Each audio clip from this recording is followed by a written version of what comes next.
주일학교 아이들 예배를 인도하면서요, 제가 질문을 하나 했습니다. 너희가 아는 이스라엘의 왕의 이름을 하나만 얘기해 보라고요. 똑같은 질문을 한번 해볼까요? 여러분 알고 계시는 이스라엘 왕 이름 하나만 얘기하라고 하면 또 안 하실 거니까 속으로 한번 생각해 보시죠. 아이들한테 딱 물었더니요, 자신 있게 다윗이요 이렇게 외쳤습니다. 또 누가 있어? 그러니까 한 절반 정도가 솔로몬이요 이렇게 하고요.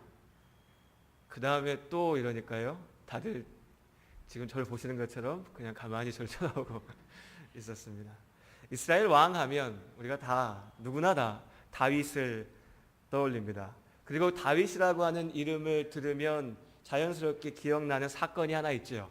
바로 블레셋 거인인 골리앗과 싸워서 이긴 일이었습니다. 그 이야기는 잘 아실 겁니다. 그리고 그 순간이 다윗의 인생을 바꿔놓는 순간이 됩니다.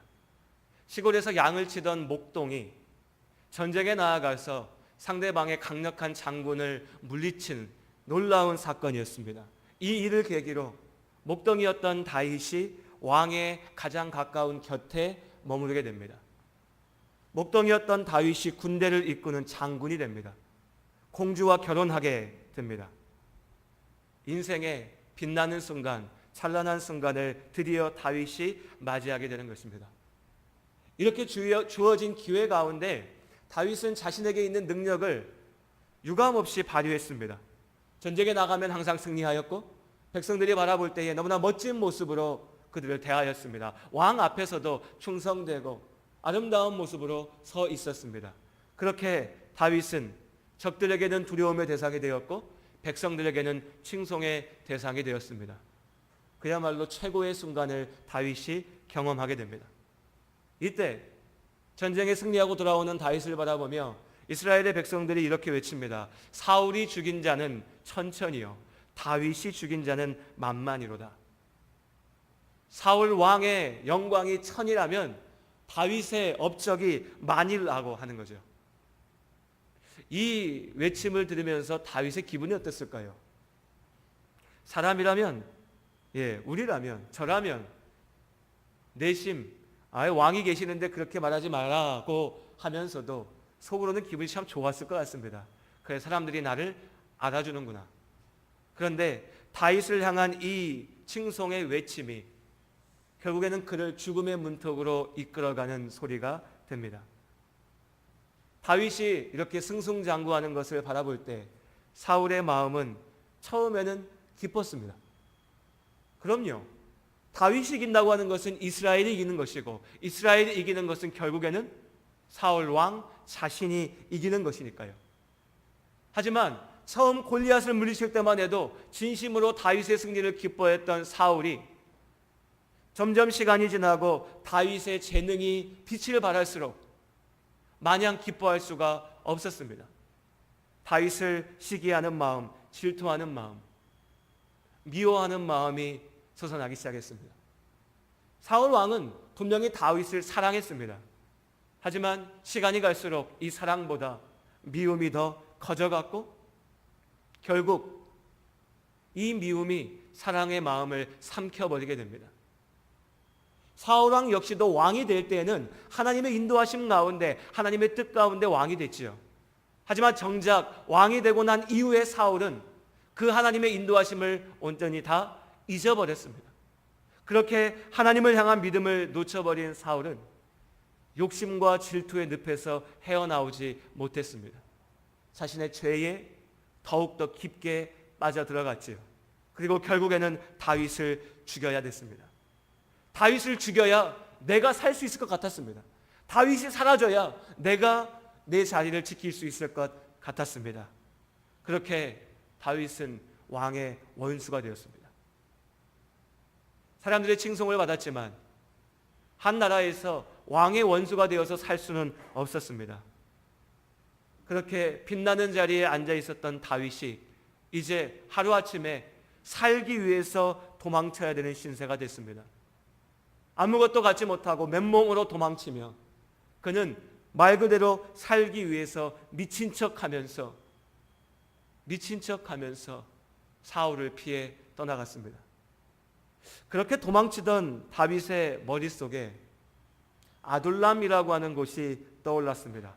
이 아둘람이라고 하는 곳은요, 다윗의 고향이었던 베들레헴에서 그렇게 멀리 떨어지지 않은 곳이었습니다.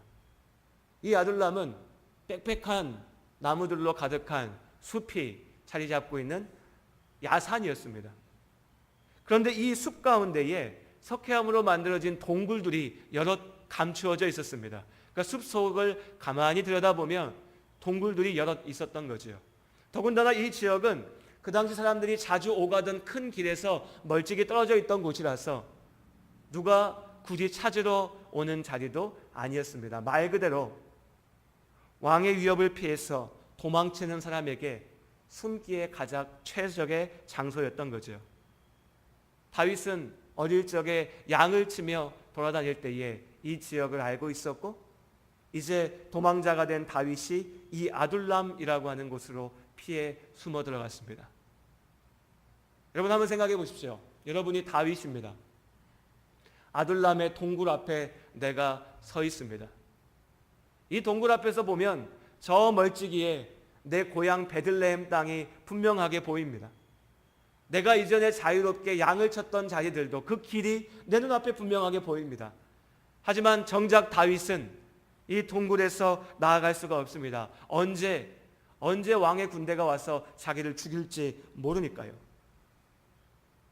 불과 며칠 전, 몇 달 전만 해도 수도 예루살렘에서 그토록 칭송받았던 다윗이기에 지금의 생활이, 지금의 도망자의 모습이, 지금의 좌절이 더욱 아프고 괴로웠을 겁니다. 그래서 오늘 본문의 말씀에 아둘람에 들어가 있는 다윗은 자기 인생의 밑바닥, 절망의 순간에 서 있는 것입니다. 그리고 시대는 다르지만 우리들 각자가 우리 나름의 아둘람에 갇혀서 지내는 순간들, 그 아둘람에서 괴로워한 순간들이 있습니다. 어쩌면 우리 성도님들 가운데 어떤 분들은 지금이, 오늘 이 순간이 이 아둘람에서 괴로워하는 순간일지도 모르겠습니다. 내 인생의 밑바닥, 최악의 상황, 도무지 내 뜻대로 되지 않는 이 바닥 가운데 어떻게 벗어날 수 있을까? 다윗은 어떻게 아둘람 굴 속에서 그 사망의 음침한 골짜기에서 헤어나올 수 있었을까? 이것이 오늘 우리가 말씀 가운데 함께 살펴보고 싶은 모습입니다. 다윗이 이 아둘람이라고 하는 동굴에서 머무는 동안 남긴 두 편의 시가 시편에 기록되어져 있습니다. 시편 142편에 말씀해 보면 우리는 다윗이 이 아둘람에서 얼마나 답답해했고 얼마나 막막했는지를 볼 수가 있습니다. 142편 3절과 4절의 말씀에 보면요, 제가 읽어드리겠습니다. 내가 가는 길에 그들이 나를 잡으려고 올무를 숨겼나이다. 오른쪽을 살펴보소서. 나를 아는 이도 없고 나의 피난처도 없고 내 영혼을 돌보는 이도 없나이다. 누구도 나와 함께하지 않고 누구도 나를 지켜주지 않고 내 원수는 나를 무너뜨리려고만 하고 내 영혼을 지켜주는 이도 없는 그 순간, 다윗은 이런 마음으로 아둘람 가운데 던져져 있었습니다. 그리고 우리 인생 속에서 우리도 때로 이런 마음으로 절망 가운데 던져져 있습니다. 여러분 어떠십니까? 내 인생에 가장 고되고 힘든 순간, 나도 모르게 눈물이 나고 나도 모르게 가슴을 치게 되는 그 순간, 어디서 어떻게 답을 찾으십니까? 보통은 그렇습니다. 보통은요, 이렇게 절망의 순간에 처하면요, 화를 냅니다. 분노합니다. 여러분 한번 스스로의 모습들, 경험들을 한번 되짚어 보십시오. 내가 답을 찾기 어려운, 내가 이겨낼 수 없는 문제에 부딪혔을 때에 우리는요, 모든 것에 우리의 화를 쏟아냅니다. 분노합니다. 왜 나에게 이런 어려운 상황이 닥쳤나? 이 상황이 싫습니다. 왜 내가 이런 문제에 부딪혀야 되나? 나를 이 문제에 던져놓게 만든 사람들이 싫습니다. 저 사람만 나를 도와주면 될 것 같은데, 저 사람만 나를 이해해 주면 될 것 같은데 나를 도와주지 않고 나를 이해해 주지 않는 사람들이 원망스럽고 밉습니다. 그러다 보면 나는 이렇게 힘들고 괴로운데 저기서 저렇게 마냥 행복하게 웃고 있는 그 사람들이 미워지고요, 싫습니다. 화가 납니다. 이렇게 힘겨워하고 있는 내 자신을 보면서 또 화가 납니다. 또 싫습니다. 마냥 분노합니다. 모든 것이 싫고 모든 것이 내 원망의 대상이 됩니다. 그래서 문제에 부딪혔을 때 우리는 나 혼자 괴로운 것에 그치지 않고 내 주변의 모든 이들에게 나의 분노를, 나의 아픔을 쏟아냅니다. 그래서 사람들은 나를 더 멀리하고 힘들어하고, 그렇게 우리는 스스로 더 외롭게 되고 스스로 무너지게 됩니다. 그렇게 화를 쏟아내다 보면 여러분 어떻습니까? 화도요, 힘이 있어야 냅니다. 분노도 힘이 있어야 쏟아냅니다. 그렇게 분노하고 화내고 원망하고 미워하다가 그조차도 할 힘이 없어지고 지쳐버리게 되면 포기하게 됩니다. 내려놓게 됩니다. 무기력하게 되죠. 삶의 의미를 잃어버립니다. 내가 왜 사는지 이유를 알지 못한 채 그저 그렇게 살아갑니다. 많은 사람들이 이 절망의 악순환에 빠져서 살아갑니다. 어쩌면 우리도 마찬가지죠. 우리도 이런 악순환의 한 부분에, 어떤 부분에 서 있는지도 모릅니다. 하지만 다윗은 달랐습니다. 아둘람 굴에서 절망의 밑바닥 가운데 있었지만 다윗은 분노와 실망과 포기에 빠지지 않았습니다. 다윗은 기도했습니다. 그는 기도했습니다. 시편 142편 1절과 2절의 말씀에 보면 내가 소리내 여호와께 부르짖으며 소리내어 여호와께 간구하는도다. 내가 내 원통함을 그의 앞에 토로하며 내 우환을 그의 앞에 진술하는도다. 다윗은 기도했습니다. 인생의 밑바닥에 그는 기도했습니다. 가슴에 화가 치솟아 오를 때 그는 기도했습니다. 좌절할 때, 사울이 미워서 죽이고 싶을 때에 그렇게 자기를 칭송했지만 정작 어려울 때 자기와 함께 해주지 못했던 그 사람들을 보면서 원망하고 미워하지 않고 기도했습니다. 여러분, 기도가 참 쉬워 보이죠? 아무 때나 할 수 있으니까, 눈만 감으면 할 수 있으니까. 그런데 기도해 보신 분들은 아십니다. 기도가 참 쉽지가 않습니다. 내 몸이 편할 때는, 아무 문제가 없을 때는 문제가 없으니까 기도하지 않습니다. 살만한데, 충분히 괜찮은데, 아무 문제가 없는데, 가끔은 어려울 때만 기도하시면 안 됩니다라고 말씀드리지만 여러분, 정작은요, 실제는 내가 편안할 때 기도하지 못하는 사람은요, 어려울 때 더 기도하지 못합니다. 왜요? 어려울 때 말씀드렸지 않습니까? 우리가 문제에 부딪히고 도전에 부딪히면 어떻게 됩니까? 하나님을 찾아서 기도하기보다는요, 분노하고 실망하고 원망하고 미워하게 됩니다. 죄 가운데 빠져버리게 됩니다. 기도하지 않습니다. 그래서 무너지는 겁니다. 다윗은 자기의 인생의 최악의 순간, 어찌 보면 내가 이루었던 그 모든 것들이 다 날아가 버리고 다시 처음에 내가 양을 치던 그 자리로 돌아온 그 순간, 아니요, 그때는 젊고 무언가 가능성이라도 있고 근데 행복하기라도 했죠. 이제는 나이가 들었고 왕의 원수가 되었고 아무런 가능성이 보이지 않는 그 순간, 그때 하나님께 부르짖었습니다. 그리고 그 기도에서부터 다윗의 회복이 시작된 줄로 믿습니다. 오늘 이 자리에 계신 여러분, 여러분의 아둘람의 굴 가운데 계실 때에, 여러분의 문제 가운데 어려움과 아픔 속에 있을 때에 분노하고 원망하고 실망하고 미워하고 포기하기에 앞서서 주님 앞에 나아가 기도하시기를 주님의 이름으로 권면드립니다.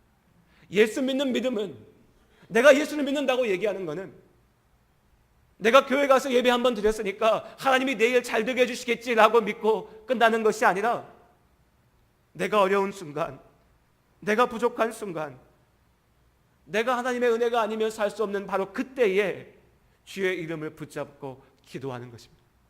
그것이 믿음입니다. 그러고 보면 다윗이 아둘람의 피해에 와 있지만 정작 다윗의 피난처는 아둘람이 아니었습니다.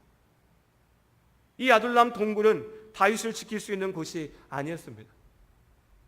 시편 142편에 다윗이 이렇게 고백합니다. 여호와여, 내가 주께 부르짖어 말하기를 주는 나의 피난처시요 살아있는 사람들의 땅에서 나의 분기시시라 하였나이다. 아멘. 주는 나의 피난처이시요.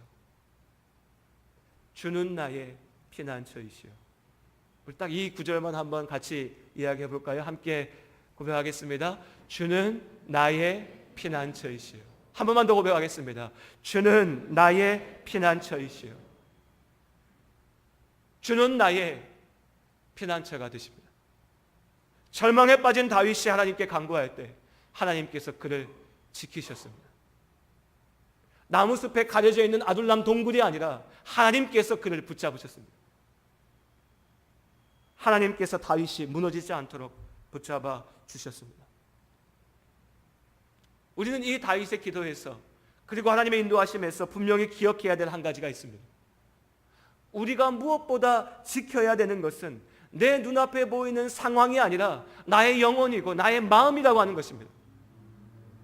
우리가 지켜야 되는 것은 내 일자리, 내 집, 내가 모은 재산, 내 가족, 내 건강, 그것일 수도 있죠. 하지만 그것이 가장 중요한 것이 아니라는 겁니다. 그 모든 것을 다 가져도 내가 아버지 앞에 나의 마음을 놓쳐버리면 우리는 작은 도전 하나에도 무너져서 좌절하고 절망하고 죽게 되는 겁니다. 반대로요, 오늘 다윗처럼 인생의 최악의 실망의 순간에 던져들었을 때에도 그가 하나님께 부르짖으며 주님이 나의 피난처이십니다 라고 믿을 때에, 그의 마음이 온전하게 세워졌을 때에 그는 살아갈 수 있었습니다. 그는 죽음이 아니라 생명을 향해서 나아갈 수가 있었습니다. 아둘람 동굴에서 다윗이 지은 또 다른 시편 57편의 말씀에 보면 다윗이 이렇게 고백합니다. 하나님이여, 내 마음이 확정되었고 확정되었사오니 내가 노래하고 내가 찬송하리이다. 하나님 앞에 어려움 속에 간구하던 다윗의 기도가 찬양으로 바뀌어지게 됩니다. 근데 그 찬양의 시작이 무엇이냐면요, 하나님, 내 마음이 확정됐습니다. 확정되다는 말이 좀 어렵지요. 내 마음이 아버지 앞에 굳게 붙들려 있습니다. 내 마음이 주님 앞에 온전하게 준비되어져 있습니다. 아버지 하나님, 내 마음이 오직 주님께만 뿌리 내리고 있습니다. 내가 주님과 함께 있습니다. 이렇게 기도하며 하나님께서 자신과 함께 하심을 확신한, 자신의 마음이 하나님과 함께함을 확정한, 내가 사망의 음침한 골짜기에 있을지라도 주가 나와 함께 하시는구나, 주님이 나의 피난처이시구나 라고 마음을 정한 다윗은 이제 비로소 하나님께 찬양할 수 있었습니다. 두려움에 떨지 않았습니다. 절망하고 낙심하지 않았습니다. 왕이 나를 죽일 것이라고 두려워하지 않았고 이제 내 인생이 다 끝났다라고 절망하지 않았습니다. 왜요? 하나님께서 나와 함께 하시기 때문입니다. 이 믿음을 가지고 다윗은 하나님을 찬양합니다. 하나님의 영광을 찬양합니다. 이것이 예배입니다. 이것이 예배입니다. 이것이 기도고 이것이 찬양입니다. 여전히 다윗은 아둘람 동굴 안에 있습니다. 하지만 그의 마음이 하나님께 확정되었을 때에 이미 다윗의 삶은 회복되어진 줄로 믿습니다. 하나님께서 나의 인생을 책임지실 거라고 하는 것을 믿었기 때문에 다윗은 이제 두려워하지 않고 원망하지 않고 분노하지 않습니다. 그저 하나님께서 자신의 앞에 이루어주신 길을 따라서 걸어갈 뿐이죠. 우리 찬양의 고백이 있지 않습니까? 주 예수와 동행하니 그 어디나 하늘나라. 주 예수와 동행하니 그 어디나 하늘나라. 그 누가 나를 물어뜯고 몰아세워도, 나를 욕하고 비난해도 흔들리지 않는 비결이 여기에 있습니다. 하나님께서 우리의 피난처가 되신 줄로 믿습니다. 이제 기도로 힘을 얻은 다윗에게 하나님께서 주신 축복의 선물이 있습니다. 혼자 버려져 절망의 동굴 가운데 있었던 다윗에게 그와 함께하기 위하여 사람들이 몰려듭니다. 그의 가족들이, 친척들이 찾아왔습니다. 여기까지는 이해가 되지요. 고향이 멀지 않으니까 소식을 들었다면 올 수 있을 것 같습니다. 그런데 뜻밖에도요, 이스라엘 곳곳에서 다윗과 함께하기 위하여서 수백 명의 사람들이 모여들게 됩니다. 그들이 다윗과 함께했습니다. 다윗이 혼자가 아닙니다. 여러분, 이 자리에 계신 우리 성도님들, 혼자가 아닌 줄로 믿습니다. 우리의 가족과 친척이 있지만 나아가서 하나님께서 함께하게 하신 우리가 있습니다. 아둘람 동굴에 함께 모여 있었던 사람들이 있습니다. 이것이 바로 교회입니다.